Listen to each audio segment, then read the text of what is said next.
Hello everyone, welcome to my channel. Please subscribe and keep watching more details. Golden Bachelorette Joan Vassos on TV promise she didn't keep.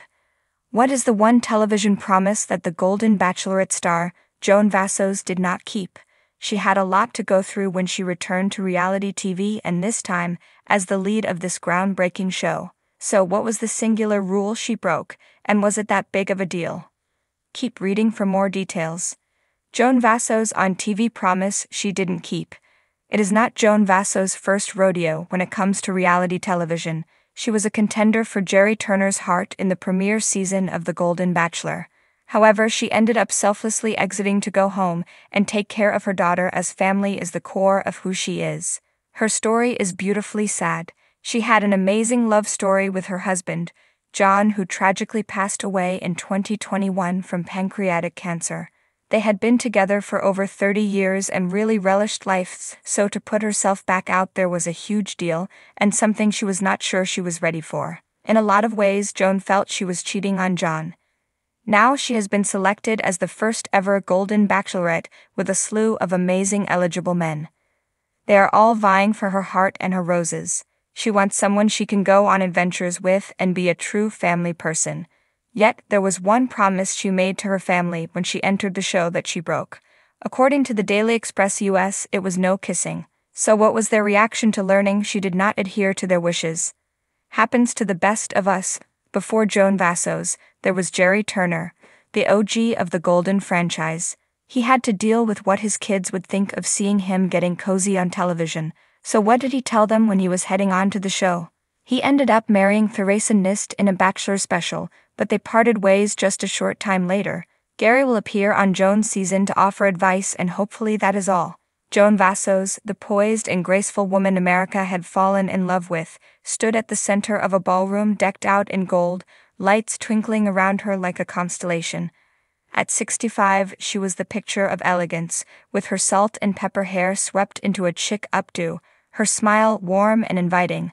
Joan had been the undeniable star of The Golden Bachelorette, a show that aimed to prove love knew no age and that life could sparkle just as brightly in the golden years. From the very first episode, Joan captured hearts with her authenticity. She wasn't just another reality TV personality, she was real, vulnerable, and wise. She shared stories of widowhood, loss, and hope, and with every word, her sincerity shone through. She was a woman who had lived a full life and still believed in the power of love. Viewers adored her. They saw their mothers, their grandmothers, and even themselves in her. Joan was the beacon of second chances and new beginnings. When the show's finale aired, it was an emotional crescendo. Joan stood before two final suitors, Peter, a charming retired architect with a laugh as contagious as his love for life, and Michael, a reserved yet deeply passionate former history professor who spoke to Joan's intellect and soul. The audience held its breath as she made her final decision. "I've learned so much on this journey," Joan began, her voice steady but her eyes glistening. "I've learned that love isn't just about companionship, it's about growth, trust, and connection." She paused, glancing between Peter and Michael, two men who had come to mean the world to her. "But there is one person I've grown to love most through all of this, and that's myself. For the first time in a long time, I feel whole." The camera zoomed in, capturing every quiver of her lips, every emotion etched on her face. The nation was glued to their screens.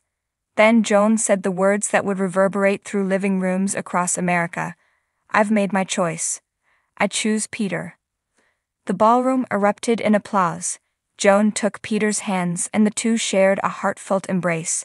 But as they stood together, smiling for the cameras, Joan's promise echoed in the minds of the viewers, the promise she had made just 2 weeks earlier in a tear-filled interview.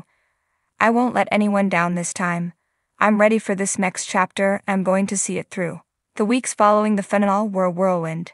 Joan and Peter were hailed as the golden couple, appearing on morning shows and magazine covers. They gave joint interviews talking about their plans for the future, their shared love of travel, and how they couldn't wait to explore the world together. There was talk of them spending summers in Tuscany, winters in Palm Springs. They seemed happy, genuinely happy, or so everyone thought. But behind the glittering smiles and public appearances, something began to shift.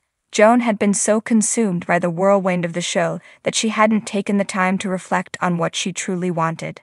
The cameras had stopped rolling, and real life had begun. Peter, as kind and supportive as he was, had a different idea of what life after the Golden Bachelorette would look like. He was ready to jump headfirst into a relationship, to plan their future together with the same meticulous care he had once applied to his architectural projects. Joan, on the other hand, found herself craving space and independence. The excitement of being chosen, of making a decision on national television, had clouded the quiet truth she now faced. She wasn't ready to dive into another serious relationship so soon. Joan remembered her words, "I'm ready for this next chapter, and I'm going to see it through." But she wasn't ready, not really. And as she watched Peter excitedly map out their future, guilt gnawed at her. She had made a promise, not just to him but to herself and to millions of people who believed in her. One late afternoon, as the autumn sun filtered through her kitchen window, Joan sat at the table with a cup of tea in hand. She stared at her phone, Peter's number on the screen, her thumb hovering over the call button. The weight of her unfulfilled promise pressed down on her like a boulder. "I have to be honest with myself," she whispered to the empty room. When she finally dialed the number, her heart raced. Peter answered on the second ring, his voice cheerful and full of affection, but Joan's own voice trembled as she spoke. "Peter," she began, "we need to talk." News of the breakup broke just a month after the finale aired.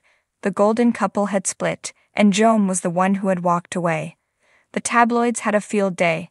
There were rumors of Joan getting cold feet, of her being too independent for a relationship, of her wanting the limelight more than love. Some fans felt betrayed, angry even. They accused Joan of stringing Peter along, of not following through on her promise to give love a real shot. But for Joan, the truth was simpler and more complicated all at once. She had made a promise on national TV, but it wasn't one she could keep.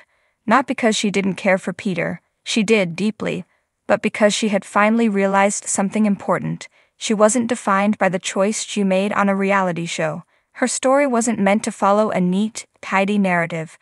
Life, real life, was messy, uncertain, and full of change.